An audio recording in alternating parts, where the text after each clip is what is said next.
तरह से कि ट्रैफिक रेगुलेट करने के लिए सबसे ज़रूरी और पहला स्टेप होता है कि जितने भी चौराहे हैं आपके, उन चौराहों पर कम से कम 25-30 मीटर की दूरी तक या 50 मीटर की दूरी तक आवश्यकता अनुसार कोई भी तरह का ट्रैफिक ना हो। वो पूरा जो इलाका चौराहे के चारों तरफ का इलाका होता है वो नो स्टॉपिंग और नो पार्किंग जोन होता है। उसके अंदर ना कोई ठेला खड़ा कर सकता है, ना कोई गाड़ी खड़ी कर सकता है, ना कोई सवारी वाहन सवारी को उठा सकता है, चढ़ा सकता है।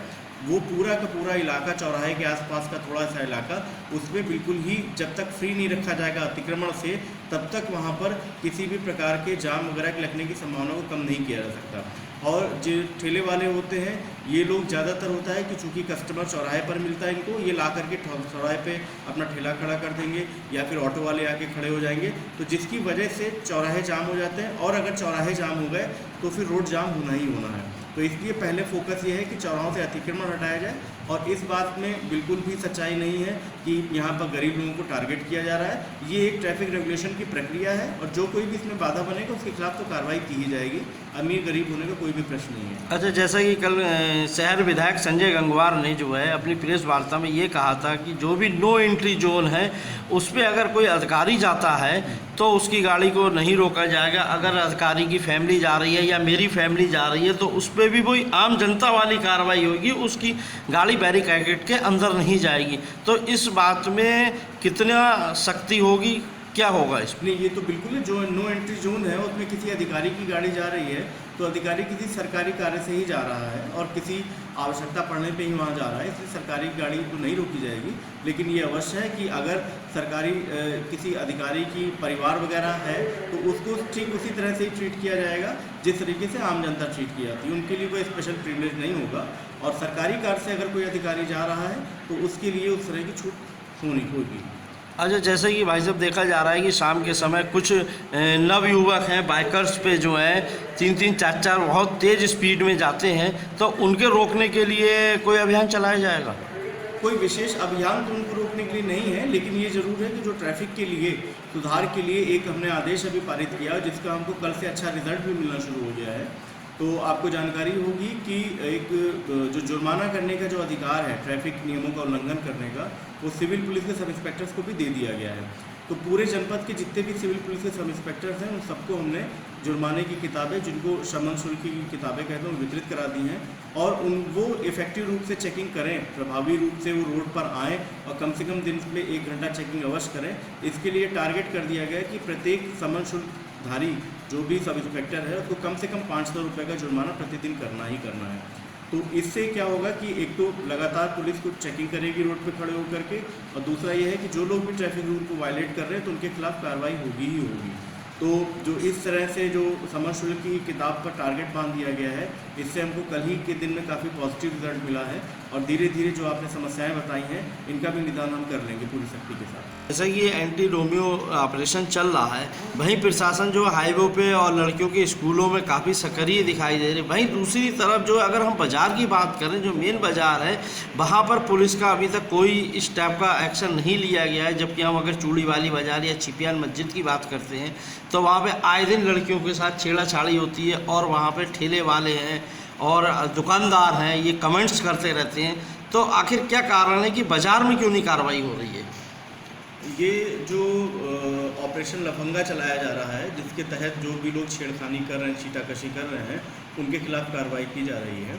तो इसमें कुछ स्थान तो ऐसे होते हैं जो बहुत प्रोमिनेंट होते हैं, जैसे कि महिलाओं का स्कूल हो गया या मंदिर हो गया, जहाँ पर बड़ी तादाद में महिलाएं निरंतर जाती रहती हैं। तो वहाँ पर इस तरह की आपत्तिजनक घटना होने की संभावना सबसे अधिक होती है।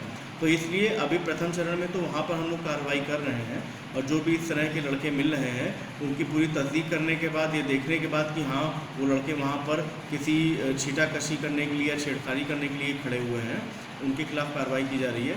और जो इसका अगला चरण है जो आज और कल में ही शुरू हो जाएगा, तो इसमें हम लोग जहाँ कहीं भी बाज़ार हैं, भीड़ भाड़ वाले इलाके हैं, जहाँ कहीं पर भी सूचना मिलती है ऐसी कि लड़कियों और महिलाओं के साथ बदतमीजी की जा रही है, छेड़खानी की जा रही है, उन पर कार्रवाई की जाएगी। जैसा कि बाज़ार की अगर हम बात करें तो मेन बाज़ार छिपियान मस्जिद में अभी कुछ दिन पहले खुलेआम मारा पीटी करी गई और वहाँ पे ठेले वालों ने इतना ज़्यादा कंजेस्टेड कर रखा है कि अगर महिला, क्योंकि चूड़ी बाज़ार है, ज्वेलरी की बाज़ार है और मेन बाज़ार है, तो वहाँ पे महिलाओं और लड़कियों का आना जाना लगा रहता है। इतना कंजेस्टेड करने के बाद में अगर वो लड़कियां निकलती तो या तो ठेले वालों से टच होकर निकलेंगी, या वहाँ पे जो लड़के तो वो लोग अभद्रता, जैसे नींबू बाज़ार है तो अभद्रता के कमेंट्स आए दिन हो रहे हैं। और चूँकि बंगाली होटल पे इतना ट्रैफिक कर दिया जाता है कि आदमी बगैर टच करे नहीं निकल सकता, तो वहाँ से लड़कियों को बहुत ज़्यादा प्रॉब्लम होती है। शाम को अपना कोई ख़रीदारी करना है, कुछ है, तो सबसे बड़ी प्रॉब्लम ये आ रही है। एक जो आपने जो भी स्थान हमको बताए हैं वो हम लोग की टारगेट में है। और अभी जो ट्रैफिक की आपने जैसे बात कही कि बहुत कंजेस्टेड वो इलाका है, तो ट्रैफिक के संबंध में अभी पहले हम लोगों ने कुछ चौराहे चिन्हित किए हैं कि जो शहर के मुख्य चौराहे कि वहाँ पर ट्रैफिक जाम की समस्या ना रहे, अतिक्रमण वहाँ से हटाया जा गया है। और जो भी ऐसे कंजेस्टेड इलाके हैं कि जहाँ पर ठेले वालों की वजह से महिलाओं और बच्चियों को निकलने में दिक्कत हो रही है, उनको साथ अभद्रता की जा रही है, वहाँ से तत्काल हम लोग उन ठेले वालों को हटाकर उनके खिलाफ कार्रवाई करेंगे और इस तरह की घटनाओं पर रोकथाम लगाएंगे। अच्छा, जैसे कि हम देख रहे हैं कि हाईवे पे जब भी अतिक्रमण चलता है तो सबसे पहले हाईवे पे जो गरीब खोखे वाले हैं उन्हीं को हटाया जाता है, क्योंकि बस गैस चौराहे से आगे अतिक्रमण क्यों नहीं चलता है, जो कि दुकानदार पूरी रोड पे दुकानें लेके बैठे हुए हैं। यहाँ पर देखिए, गरीब और अमीर की बात नहीं है।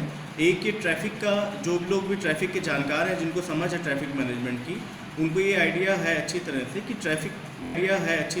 ट्रैफिक रेगुलेट करने के लिए सबसे ज़रूरी और पहला स्टेप होता है कि जितने भी चौराहे हैं आपके, उन चौराहों पर कम से कम 25-30 मीटर की दूरी तक या 50 मीटर की दूरी तक आवश्यकता अनुसार कोई भी तरह का ट्रैफिक ना हो।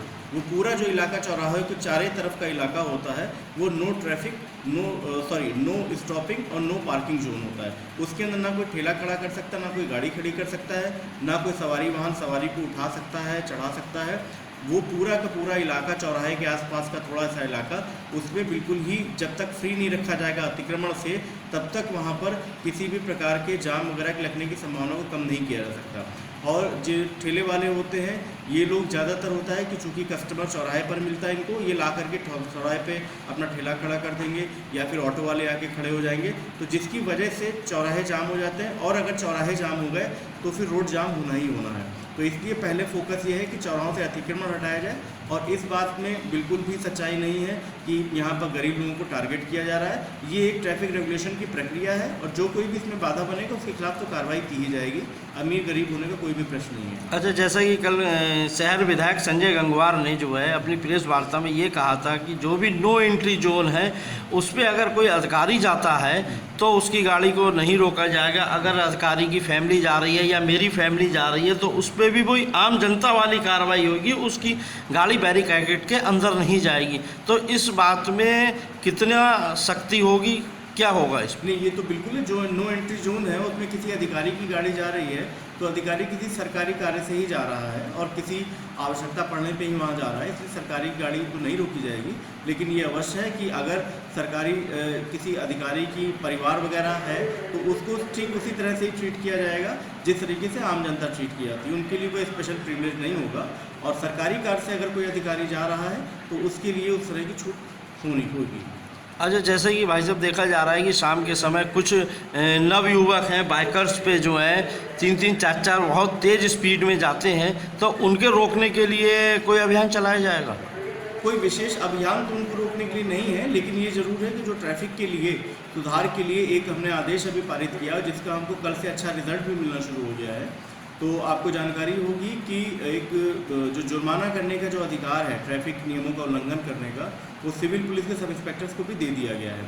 तो पूरे जनपद के जितने भी सिविल पुलिस के सब इंस्पेक्टर्स हैं उन सबको हमने जुर्माने की किताबें, जिनको शमन शुल्क की किताबें कहते हैं, वितरित करा दी हैं।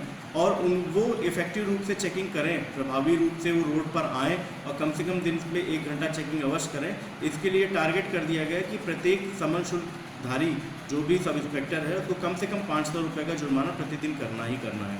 तो इससे क्या होगा कि एक तो लगातार पुलिस को चेकिंग करेगी रोड पे खड़े होकर के, और दूसरा ये है कि जो लोग भी ट्रैफिक रूल को वायलेट कर रहे हैं तो उनके खिलाफ कार्रवाई होगी ही होगी। तो जो इस तरह से जो समन शुल्क की किताब पर टारगेट बांध दिया गया है, इससे हमको कल ही के दिन में काफ़ी पॉजिटिव रिजल्ट मिला है। और धीरे धीरे जो आपने समस्याएं बताई हैं इनका भी निदान हम कर लेंगे पूरी शक्ति के साथ।